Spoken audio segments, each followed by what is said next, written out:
partir de agora, você que está ligado no Band News Amazônia, primeira edição, acompanha mais uma entrevista da série especial de conversas com os pré-candidatos e pré-candidatas à Prefeitura de Manaus, aqui no Band News Amazônia, primeira edição, porque a Band News Difusora, junto com a Agência Cenário, vem fazendo vários materiais ao longo desse período de pré-campanha. A partir da próxima meia hora, então, você vai acompanhar aqui entrevista com o pré-candidato pelo PT, Marcelo Ramos, que está aqui conosco e gentilmente cedeu parte de seu tempo para vir conosco nos estúdios para tratar dessa pré-campanha. Seja muito bem-vindo conosco. Eu costumo sempre chamar pelo último cargo que ocupou. Deputado, seja bem-vindo aqui. Obrigado pela participação, obrigado pela presença. Bom dia. Obrigado. Bom dia, Rafael. Bom dia, Diene. Bom dia, Paula. Bom dia a todos os ouvintes e telespectadores, né, que agora as pessoas ouvem e assistem. É uma alegria estar aqui com vocês e falar um pouco sobre o que eu penso para tornar Manaus uma cidade melhor para se viver. A gente tem visto o senhor muito ativo nesse período de pré-campanha, inclusive com algumas polêmicas que já vem acontecendo também. Mas se não tem polêmica, não é o Marcelo Ramos. Eu queria fazer um resgate em relação a isso, ao fato do senhor estar muito ativo nessa pré-campanha e de parecer muito, se mobilizando muito nessa questão, porque eu lembro que aqui nesse estúdio a gente conversou há algum tempo e o senhor falou que estava fora da vida pública, que ia investir na carreira privada, na parte privada, na vida privada, depois do que aconteceu na última eleição. E aí a primeira pergunta que eu gostaria de fazer para o senhor, até para os nossos ouvintes que ouviram aquela entrevista também ouvirem agora, o que o motivou a voltar à vida pública, a enfrentar esse desafio novamente e que tipo de projeto o senhor pensa para a cidade de Manaus, tendo em vista que a gente precisa de muita coisa aqui na nossa capital? Rafael, quando encerrou meu mandato de 2022, eu tinha alguns desafios do ponto de vista pessoal, emocional e profissional. Do ponto de vista pessoal, eu precisava cuidar um pouco dos meus. Eu passei 20 anos na vida pública com dedicação absoluta à vida pública. Nos últimos 4 anos, no mandato de deputado federal, eu assumi, o meu filho tinha 3 anos. Encerrou o mandato, ele tinha 7, e eu percebi que eu não assisti, que eu não percebi essa etapa da vida dele. Então eu tinha um desafio pessoal de ser mais presente na vida dos meus filhos, da minha mãe, dos meus amigos, do meu irmão, das pessoas que eu mais amo e que mais me amam. Segundo, eu tinha um desafio do ponto de vista emocional. Eu precisava um pouco me afastar da política, cuidar um pouco de mim, cuidar um pouco das coisas que a política me tirou nesses 20 anos.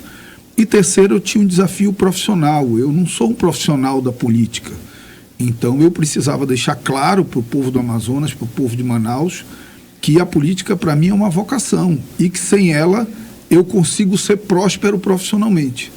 Então, nesse 1 ano e 3 meses, eu fui consultor de uma das 10 maiores empresas de petróleo do mundo, mas eu também expandi meu escritório de advocacia de Manaus também para Brasília e para São Paulo. Eu criei uma consultoria de relações institucionais em São Paulo, que hoje atende a conta da Federação da Indústria da Amazônia, de todas as federações da indústria da Amazônia Legal, de algumas multinacionais, atende a conta da Eletros, que é a associação que representa toda a indústria de eletroeletrônicos. Então, eu consegui demonstrar que eu sou capaz de vencer, para mim e para todos, fora da política, como profissional. E realmente fiquei completamente fora. Aquilo não era retórica, vocês assistiram. Eu não participava de nada, eu não reunia de nada. Eu, inclusive, brinco que eu tentava me inviabilizar para que ninguém quisesse que eu fosse candidato. Mas acabou que na última semana de filiação, numa surpresa, inclusive para mim, eu recebi um convite do presidente Lula e, após esse convite do presidente Lula, 3 coisas me motivaram a decidir aceitar essa empreitada. Primeiro delas, o próprio convite. O presidente Lula, você goste ou não goste dele, é a maior liderança política da história desse país. É o único homem que ganhou 3 eleições presidenciais na urna para ser presidente do país. E ser lembrado e convidado por ele, para mim é algo que muito me honra, até porque o presidente Lula só fez o bem para Manaus. Nós vamos falar sobre isso no decorrer da entrevista. O segundo era a pobreza do nível do debate sobre a cidade que estava posto pelas outras pré-candidaturas. Ninguém fala sobre a cidade, ninguém reflete sobre os problemas, ninguém monta um diagnóstico e aponta soluções efetivas para os problemas do dia da cidade. E eu achei que eu podia contribuir com isso. E o terceiro, quase que um dever de gratidão com a cidade de Manaus. Eu sou filho de uma manauara, nasci em Manaus, na Santa Casa de Misericórdia, estudei aqui, me formei na Universidade Federal do Amazonas, meus filhos nasceram aqui, minha vida é aqui, minha história é aqui, minhas vitórias foram aqui, minhas derrotas foram aqui, minhas alegrias foram aqui, minhas tristezas foram aqui, e não era justo com a cidade de Manaus, tendo uma oportunidade de contribuir com esse debate e de, se porventura for escolhido, contribuir com a cidade, eu negar essa jornada. Então foram esses 3 motivos que me fizeram sair da minha zona de conforto, do momento mais próspero da minha vida profissional, do momento mais estável da minha vida emocional e pessoal, para oferecer o meu nome à cidade de Manaus. Deputado, em entrevista aqui na Band News e na difusora, o senhor fez algumas críticas em relação à falta de alinhamento da esquerda e o monopólio político da esquerda aqui no Estado, em partidos, inclusive, como o PCdoB. Depois disso, o senhor surgiu como um pré-candidato do PT, que tem um histórico bem extenso de falta de consenso, né?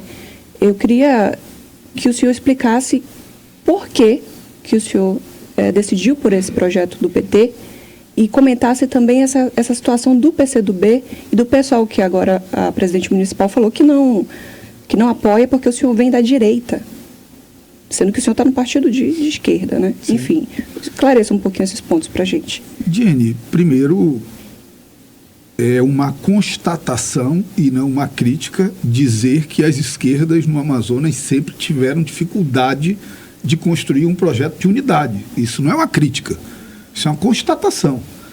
Também é uma constatação dizer que essa falta de unidade causou historicamente prejuízos enormes para a esquerda.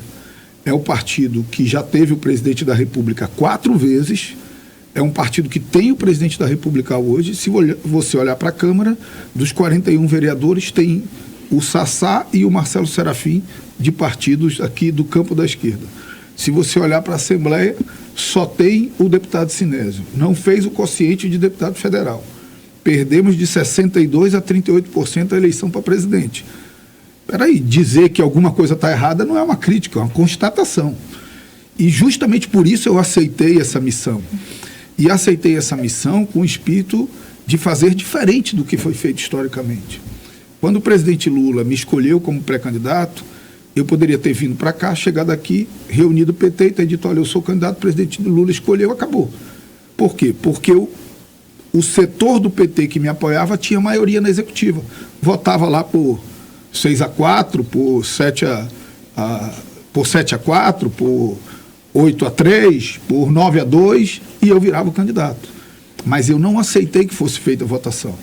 Até que eu construísse com todos os pré-candidatos do PT o convencimento de que era necessária uma candidatura unitária. E foi o que eu fiz. Hoje o PT está unido como nunca esteve no passado em torno de uma candidatura.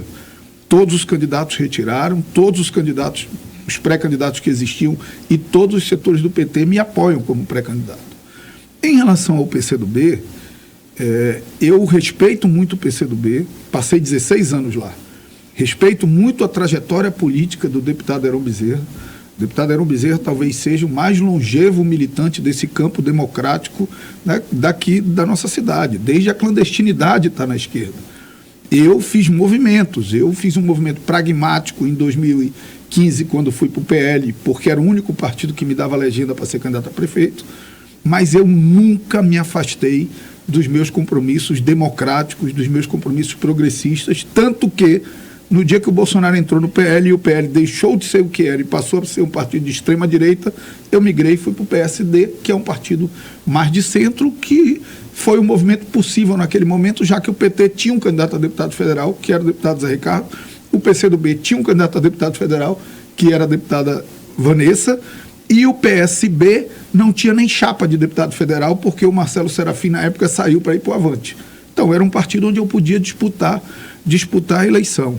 Eu tenho certeza de que o deputado Heron, com a responsabilidade que ele tem com o Estado, com a cidade, com esse campo progressista, no momento correto, ele vai ter o convencimento de que, por uma questão conjuntural, não é que eu sou melhor ou pior do que ele, é porque conjunturalmente a minha candidatura é mais viável do que a dele. Eu não tenho dúvida de que no momento correto ele vai entender isso, vai caminhar junto conosco e justiça seja feita. O PCdoB é um partido que marca posição, mas que quando decide, todos eles embarcam na candidatura que apoia. Não tenho dúvida quanto a isso. Em relação ao pessoal, eu já tive uma conversa muito fraterna com a Natália. Até me estranha essa declaração dela, pública, porque a declaração dela na conversa pessoal comigo não foi essa, não foi isso. Em momento nenhum, ela até reafirmou a sua candidatura, mas em momento nenhum colocou restrições ao fato de dizer que eu era de um partido de direita ou que eu era da direita. Então, não foi a Natália, foi a presidente municipal. Ah, tudo bem, tá, que bom. Então pronto, porque minha conversa com a Natália foi uma conversa de alto nível, fraterna, ela reafirmando a candidatura, que é absolutamente legítimo. Agora, o PSOL faz parte de uma federação. O PSOL não decide só. É PSOL e rede. A rede vai tomar sua decisão. O PSOL tem maioria na municipal, a rede tem maioria na estadual e tem a decisão nacional. Então, essa decisão da Federação Rede PSOL vai acabar indo para a nacional. E eu tratarei com toda a paciência, com toda a sabedoria, porque, repito, não é hora de imposição de candidatura. É hora de perceber que o momento político exige unidade desse campo democrático e progressista. Por quê? Porque está em jogo oferecer uma alternativa progressista para a cidade de Manaus, mas também está em jogo a preparação para a eleição de 2026. O bolsonarismo, ele não morreu, ele está na espreita atrás da porta. Então, quem é de esquerda e não consegue perceber que correu o risco de entregar a Prefeitura de Manaus para esse campo bolsonarista é comprometer o projeto progressista em 2026, é de uma miopia tremenda. Mas eu quero crer que o processo de debate vai fazer todos compreenderem isso. E é até angustiante a gente ter que discutir isso, porque, sabe, eu fico imaginando para quem está nos ouvindo, Jenny, assim, para a mãe que não tem creche. Não, mas a gente vai chegar nesse ponto. Para o jovem que está com medo de pegar um ônibus quando sai da universidade, para quem precisa de uma UBS, é normal, eu não me incomodo de falar disso, não. O que eu quero dizer é o seguinte aqui, a gente demora muito falando nisso, não a gente aqui na entrevista, a gente na esquerda. Sim. Demora muito discutindo, alongando essas decisões e a gente vai gastando energia que deveria ser gasta para falar para quem está nos ouvindo agora e quer saber o que vai mudar na vida dele se nós assumirmos a prefeitura. Nós vamos ter oportunidade de dizer aqui, mas nós da esquerda precisamos compreender que o que nós podemos fazer para melhorar a vida das pessoas é uma discussão muito mais importante e que exige muito mais da nossa energia do que essas disputas de quem vai ser candidato. Eu sou candidato por uma questão conjuntural. Eu não sou melhor nem pior do que ninguém do campo da esquerda, mas conjunturalmente acho que ninguém tem dúvida de que nesse campo progressista e democrático a minha candidatura é a candidatura mais viável eleitoralmente. Pré-candidato, ainda dentro do assunto de alinhamento político para as eleições, o senhor é aliado de primeira hora do senador Omar Aziz, e também é aliado de Lula e aliado de Davi Almeida. No mês passado, nós tivemos um debate em relação a isso. Se Marcelo Ramos veio assim, em cima da hora, e a gente coloca 6 meses do pleito, para disputar uma prefeitura de Manaus para ajudar Davi Almeida. E aí, eu lembro que nesse dia nós falamos, aí no outro dia o senhor foi para a Câmara Municipal de Manaus com uma gravata laranja. E isso foi um Era motivo... bonita a minha gravata? Bonita, né? Bem reluzente, inclusive. Bonita. E isso levantou o debate também nas redes sociais. Eu queria que o senhor pudesse falar isso. Então, Paulo, olha lá. Você está com uma roupa roxa. Talvez isso simbolize alguma coisa. A Jenny está com uma camisa verde. Eu não sei se ela é ambientalista. Então, pô, é brincadeira querer fazer qualquer relacionamento político com a cor da minha gravata. Mas dentro do alinhamento político, tudo qual bem. eu falei então, inicialmente. Vamos lá. No alinhamento político eu topo discutir. Agora, a cor da minha gravata, a gravata era linda. Eu vou usar outras vezes. Então, outras vezes vão me ver de gravata laranja. Vão me ver de gravata verde. Eu lembro que na minha posse, eu fui de terno azul. Pô, tá bom, porque eu não fui de terno vermelho. Eu não vou andar de terno vermelho. Eu sou do PT, mas queriam que eu fosse de terno vermelho.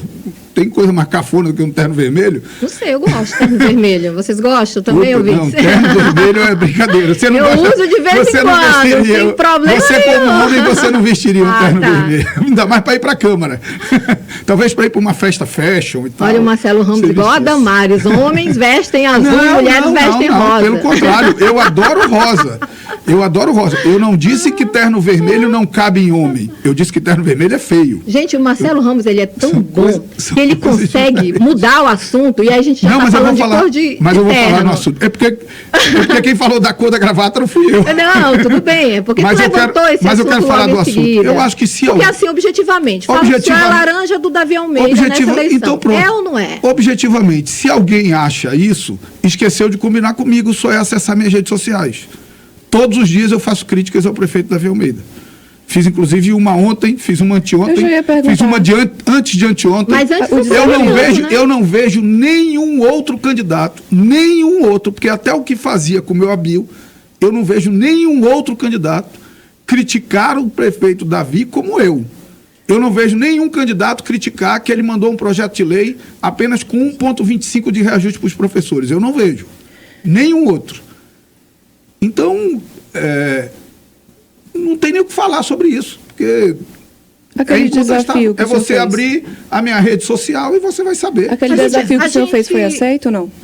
Então, eu estou esperando, né? Ainda nada. O ofício está pronto em PDF, porque um candidato, o deputado federal, desafiou o prefeito a assinar um decreto botando recurso na Defesa Civil. O que eu comecei dizendo? Realmente, ele usou uma expressão que eu vou me dar o direito de usar aqui, né? Cagada.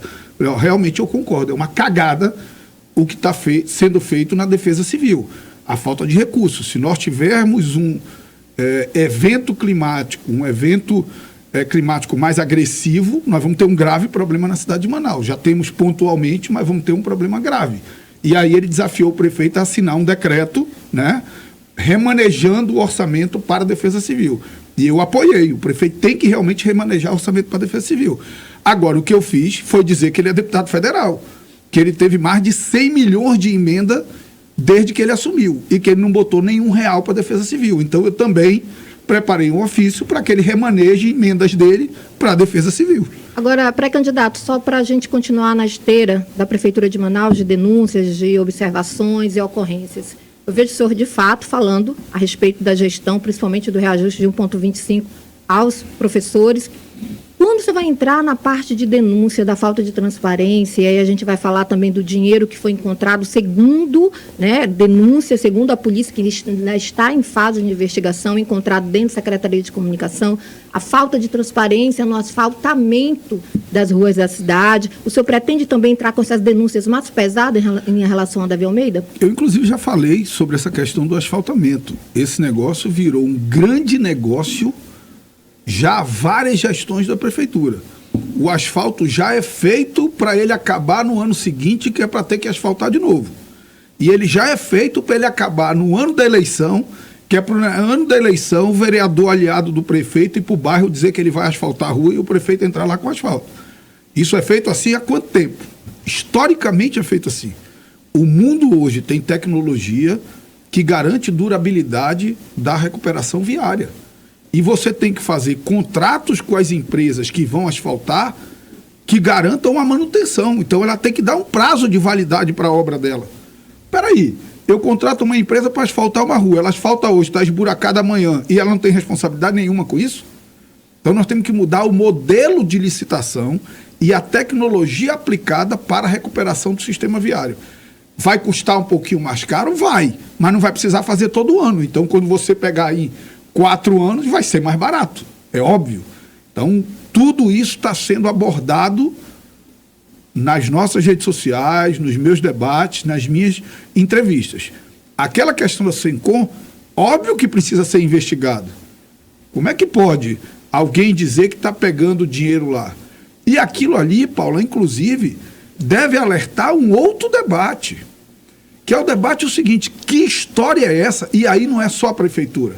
É a prefeitura, é o governo do estado, que ninguém fala nada, que não cumpriu a database de nenhum dos servidores públicos e ninguém fala nada, que pegou autorização de empréstimo, acho que quase 10 vezes mais do que a prefeitura, e os vereadores que eram contra o empréstimo da prefeitura eram a favor do empréstimo do governo, e ninguém fala nada. A gente fala aqui na Band Não, News, né, Rafael? eu estou dizendo ninguém na política. Eu estou dizendo ninguém na política. Ah, entendi. Estou dizendo ninguém na política. Então, nós precisamos debater os problemas da cidade de Manaus e os problemas do Estado com seriedade. Uma das contas que Manaus está pagando muito caro é dessa molecagem do governador com o prefeito e do prefeito com o governador. Os dois resolveram brigar, e porque eles estão brigando eleitoralmente, a cidade está pagando a conta. Porque eles estão brigando eleitoralmente, as câmeras de dentro dos ônibus não estão conectadas com o banco de dados da Secretaria de Segurança. Então, o bandido entra dentro do ônibus, ninguém sabe que o bandido está dentro do ônibus. Porque eles estão brigando eleitoralmente, o cidadão vai numa consulta numa UBS, mas depois ele vai para a fila do CISREG e não consegue a consulta especializada nunca. Então, nós temos um problema hoje que a cidade está pagando a conta da disputa eleitoral do prefeito com o governador e do governador com o prefeito, porque eu não sei, aí eu não sei quem nasceu primeiro, o ovo e a galinha, não sei quem brigou primeiro, esse é problema deles. O fato é que eles estão fazendo muito mal para a cidade de Manaus. Então, não há tema, Paula, nenhum tema que não seja pautado para mim. Nós temos que discutir que história é essa de qualquer pessoa, muitas vezes sem nenhuma formação, criar um blog ou um portal na internet, começar a esculhambar o prefeito, o governador, o presidente da Câmara e o presidente da Assembleia, e aí a prefeitura, o governo do Estado, a Assembleia e a Câmara começar a pagar mensalidade para esse negócio. Verdade, sim. Ah, ninguém tem coragem de falar disso? Eu tenho. Eu tenho. Que brincadeira é essa? Sim. Sabe por quê, Paula? Porque um dia desse me mandaram uma mensagem lá do Rio Piorini, um hipertenso. Ele foi na UBS e não tinha losartana, que é o remédio para hipertensão. Ele vai acabar tendo um problema mais grave, vai acabar até infartando e vai para média de alta complexidade, um tratamento muito mais doloroso para ele. Cara, dava para comprar losartana com esse dinheiro, que estão financiando o blog aí, para não falar mal deles. Que o problema dos nossos políticos é o seguinte, é que eles não gostam de falar mal que falem mal deles.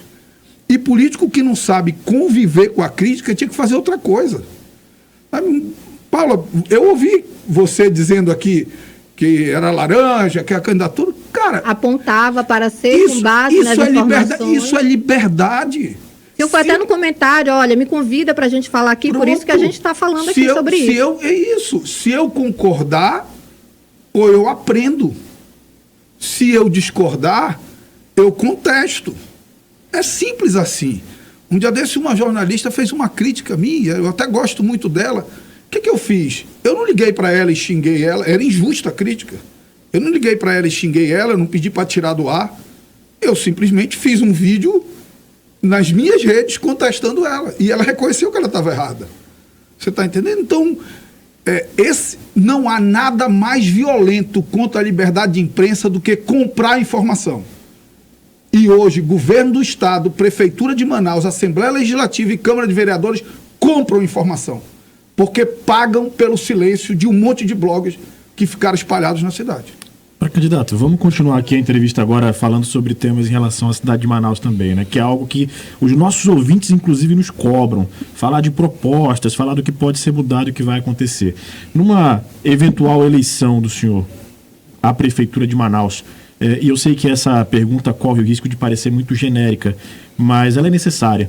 Numa eventual eleição, de cara, o que já pode ser feito para mudar Manaus? Porque a gente discute muito a questão de infraestrutura, discute a questão do asfalto, só que cidade é muito mais do que asfalto na rua, isso é uma coisa básica, né? Pelo menos é algo que deveria ser considerado o básico do básico.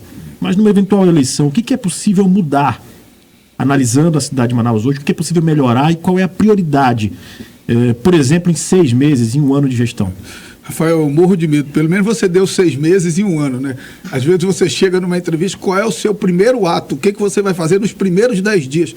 Cara, Manaus é uma cidade complexa, que tem um passivo urbanístico enorme de anos, e é brincadeira alguém dizer que vai dar solução para algum problema da cidade de Manaus no primeiro dia ou em 10 dias. Então, você me dá a chance de dar alguma consistência para essa resposta, que é o que a população espera. Eu acho que 4 coisas devem ser prioridades numa administração da Prefeitura de Manaus e devem ser tratadas com absoluta urgência. A primeira, inegavelmente, é a saúde. E o pior é que a questão da saúde é inegociável a coordenação entre as ações da Prefeitura e do Governo do Estado, porque nós estamos falando de SUS, de Sistema Único de Saúde. Então o senhor vai buscar esse alinhamento? Tem que ter. É uma imposição, senão não dá certo. Porque se eu atender um hipertenso na UBS e não der o losartana para ele, ele vai infartar. Aí ele vai para um hospital do Estado. Por outro lado, se ele não tiver uma UBS de cobertura dele, ele vai ter uma dor de barriga e vai para um hospital, que deveria ser para atender média de alta complexidade. Qual é o problema em Manaus? Nós temos ainda um vazio da rede de atenção básica e da estratégia de saúde da família, que é a parte da saúde que é responsabilidade da Prefeitura. Nós tínhamos no governo do prefeito Arthur 37% só de cobertura da rede de atenção básica. Hoje, nós temos 80%. Mas por que nós temos 80%? Porque o governo Bolsonaro mudou o critério e aumentou o número de pessoas que uma UBS pode atender. Por isso, hoje tem lotação em UBS, que era um negócio que não tinha. Tá? Então, está artificializado esse aumento da cobertura da rede de atenção básica. Mas vamos considerar que não tivesse. Tem 20% da população de Manaus sem cobertura da rede de atenção básica. 20% da população de Manaus são quase 500 mil pessoas. Então, tem quase 500 mil pessoas que, se tiver uma dor de cabeça, não tem uma UBS para ir.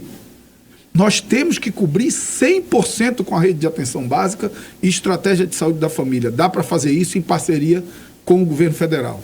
O médico da família precisa voltar a fazer visita domiciliar, porque o idoso, o deficiente, o doente crônico, ele precisa da visita domiciliar do médico. E um outro problema é que a UBS não pode fechar às 5 horas da tarde. Porque você não escolhe, a mãezinha que está nos ouvindo, ela não escolhe a hora que o filho dela vai ficar com febre. E a unidade de saúde próxima da casa das pessoas é a UBS. Nem todo mundo tem um hospital próximo da sua casa, tem um pronto-socorro próximo da sua casa. Então tem que estender o funcionamento da UBS. Ah, não pode estender porque não tem segurança. Tira a guarda municipal dos órgãos públicos e coloca a guarda municipal na porta da UBS, coloca a guarda municipal nos terminais de ônibus, nas linhas de ônibus que sofrem mais assaltos. A guarda municipal é para isso, e não para ficar protegendo secretaria. Contrata a vigilância privada para as secretarias. Então, essa questão da saúde é fundamental. Chegar a 100% da rede de atenção básica, voltar à visita domiciliar do médico da família e coordenar com o governo do Estado que, quando precisar da média e da alta complexidade, ele não vai ficar na fila invisível e interminável do CISREG. A segunda questão, que é uma questão que não é responsabilidade direta da Prefeitura, mas que ela tem que atender e ajudar, que é a questão da segurança pública. Então, a Prefeitura tem que iluminar, recuperar praças, espaços públicos coletivos. Essa semana eu faço nas minhas redes sociais semanas temáticas. Semana retrasada foi a Semana da Educação, essa semana passada da Saúde, e essa semana vai ser a Semana da Segurança. Se dá para a Praça do São Sebastião ser iluminada, limpa, organizada e segura, por que não dá para a Praça do Jorge Teixeira? Por que não dá para a Praça do Armando Mendes? Se dá para Ponta Negra, por que não dá para uma área de lazer também na periferia? A Prefeitura precisa contribuir com isso. O Largo de São Sebastião e a Ponta Negra não são seguros porque tem polícia. São seguros porque são iluminados, limpos, organizados. A bandidagem não gosta de lugar iluminado, limpo, urbanizado. E a Guarda Municipal, que precisa estar dentro do terminal de ônibus, na porta da UBS e dentro das linhas de ônibus que tem mais ocorrências de assalto. Então, uma contribuição da Prefeitura com a política de segurança pública. A terceira é a educação. A Prefeitura é responsável, talvez, pelo setor mais importante da vida escolar de uma criança. Porque a Prefeitura é responsável, essencialmente, pelo Fundamental 1, do 1º ao 5º ano. Por que esse setor é tão importante, Rafael? Porque é onde a criança aprende a ler, a escrever e as 4 operações matemáticas. Se ela cumprir bem essa etapa da vida escolar dela, ela vai ter uma vida escolar de sucesso. Se essa vida escolar dela for frágil, ela vai ter uma vida escolar de fracasso. Então, nós precisamos intensificar muita qualidade nesse setor. Com uma política salarial para os professores, nós vamos criar política permanente de valorização do magistério, com o reajuste do salário vinculado ao crescimento do PIB e ao orçamento da cidade. E nós vamos aumentar o número de vagas em escola de tempo integral. A prefeitura já tem algumas, nós precisamos aumentar. Por quê? Porque muitas mães, muitos pais precisam trabalhar e não conseguem trabalhar porque não tem como deixar seus filhos em segurança. E as vagas em creche, que no governo da presidente Dilma foram 116 creches autorizadas a Manaus e nós só temos 23 funcionando. Nós precisamos ampliar a vaga de creche para que as mães possam trabalhar, mas também para as crianças terem o direito de iniciar a sua vida escolar mais cedo, como tem os filhos da classe média, os filhos dos ricos. O senhor já estudou essa questão das creches? Porque tem vários candidatos que prometeram ali, colocar, não, eu vou construir tantas creches, e aí terminou o mandato e essas creches não saíram do papel. Jenny, o problema da creche é assim, o governo federal, eu tenho vários defeitos na vida, como todo mundo, mas um não é jogar palavras ao vento e não conhecer sobre o que eu falo. Eu procuro estudar, eu procuro conhecer, eu procuro me cercar de pessoas, procuro ouvir pessoas. A questão da creche é que o governo federal ele entra com 50% da obra e só com 10% do custeio. Isso significa que cada creche que você monta, você tem que pagar metade da obra e quando ela começar a funcionar, todo ano você vai ter que pagar 90% do custeio. O custeio da creche é muito mais caro do que o custeio de uma escola. A alimentação é diferente, não é um professor, é um cuidador. Você não tem esses profissionais concursados na prefeitura. Mas o governo federal tem ações para isso. Então, você ter um prefeito alinhado com o governo federal faz com que você consiga ampliar isso. Sabe o que a prefeita de Juiz de Fora, que foi deputada comigo, e Margarida Salomão, é a prefeita de Juiz de Fora hoje, que é do PT, conseguiu 100% de vagas de creche para crianças de famílias cadastradas no cadastro único. Crianças de famílias do Bolsa Família. 100% de vaga. Como? Parceria com o governo federal. Por isso que é importante um prefeito alinhado com o governo federal. Ele tem uma maior capacidade de captação de recursos e nós vamos fazer isso e ampliar o número de vagas de creche. Ah, dá para prometer 100% em 4 anos? Não, eu não sou irresponsável. Mas nós vamos aumentar muito o número de vagas em creches oferecidas hoje. E o último tema, só para concluir essa resposta, é a coisa mais simples, que eu vou chamar de zeladoria. O prefeito, ele é o zelador da cidade, ele é o cuidador da cidade. Sabe, não dá para a gente andar lixo pelo meio da rua, um monte de lixeira viciada no corredor do Mindu. Você vai no centro, é lixo para tudo quanto é canto. Nós temos uma cidade mal cuidada. O centro de Manaus, nessa questão da zeladoria, tem que ter uma equipe só para o centro, que todo dia no final do expediente do centro vai passar e vai limpar tudo, ajustar tudo. E durante o dia vai fazer um trabalho de conscientização. Então, esse trabalho de zeladoria, ele tem que ser prioridade. Porque quando a cidade está limpa, quando a cidade está organizada, as pessoas se sentem responsáveis com ela. Vão jogar menos lixo na rua, vão jogar menos lixo nos igarapés e a vida vai ficando melhor. Eu queria aproveitar que o senhor entrou nesse assunto do centro, que a gente tem uma pergunta do Orlando Câmara. Sim, isso. Pode colocar para a gente, Rafa. Tem aqui, está disponível nesse momento? Pronto, vamos lá, vamos ouvir. O centro de Manaus sofre hoje uma degradação que incomoda a população inteira. E o que é pior, não é só falta de cuidado, há também um avanço do crime organizado sobre várias áreas do centro que já apresentam marcação de território. E também cracolândias, como a Praça da Matriz, que está no início, e a Praça dos Remédios, que já é consolidada. Qual é a política pública a ser adotada para o combate de uma situação como essa, tendo em vista que já há uma lei nacional de 2018 que considera que os municípios também são parte integrante e atuante do Sistema Nacional de Segurança Pública e Defesa Social? Você pontual, né, para a gente conseguir avançar um pouco. Primeiro, Orlando, parabéns pela tua pergunta, eu acompanho teus textos e teu compromisso com o centro. Primeiro, o trabalho no centro é zeladoria. Lugar abandonado é lugar que convida a violência, convida o tráfico, convida a criminalidade. Então, zeladoria, uma força-tarefa específica de zeladoria do centro. Segundo, entender que o problema de violência no centro não é só um problema de segurança pública, é também um problema de assistência social e de saúde pública, porque você tem muitos dependentes químicos no centro, cada vez mais, e não dá para achar que você vai resolver isso com violência, fazendo uma faxina social no centro. Não vamos. Nós vamos aumentar a segurança do centro, mas acompanhado com assistência social e com saúde pública, porque tem muita gente ali que quer ter uma chance de se recuperar. Eu conheço, porque conheço muito o trabalho da pastoral das pessoas em situação de rua que fazem uma atuação junto àquelas pessoas que moram ali no entorno da Igreja da Matriz. Então, zeladoria, segurança, assistência social, saúde pública.